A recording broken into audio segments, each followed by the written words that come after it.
Hey guys, ఇవాళ మన ఇంట్లో పానీపూరి చేసుకుందాం. సో ఫస్ట్ ఒక మిక్సీలో కొంచెం కొత్తిమీర, కొంచెం పుదీనా, అందులోనే అల్లం, పచ్చిమిరపకాయలు, కొంచెం సాల్ట్, దాంట్లో జీలకర్ర వేసుకొని మంచిగా పేస్ట్ చేసేసుకుందాం.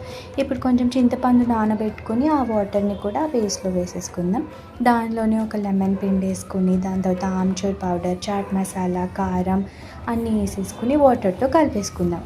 ఈలోపు బాయిల్డ్ పొటాటోస్ని మ్యాష్ చేసేసుకుని అందులో కొంచెం ఆనియన్స్, కొంచెం కొత్తిమీర, కొంచెం chillies and then salt, amchur powder, chaat masala, కారం వేసేసుకుని అంతా కలిపేసుకుందాం. మన స్టఫింగ్ రెడీ. ఆ తర్వాత ఒక ప్యాన్లో కొంచెం చింతపండు వాటర్ వేసుకుని దానిలో బెల్లం వేసుకుని salt, chilli powder, amchur powder, chaat masala వేసుకొని అది దగ్గరకు వచ్చే వరకు మరిగిస్తే మన స్వీట్ చట్నీ రెడీ అయిపోతుంది.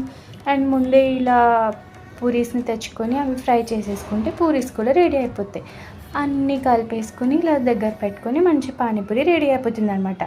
ఒక పూరి తీసుకుని దానికి మంచిగా హోల్ చేసుకుని ఆనియన్స్, మనం చేసుకున్న కర్రీ, స్వీట్ చట్నీ అలా వాటర్లో ముంచేసుకుని ఇలా నోట్లో పెట్టేసుకున్నామంటే అబ్బబ్బబ్బా స్వర్గమే.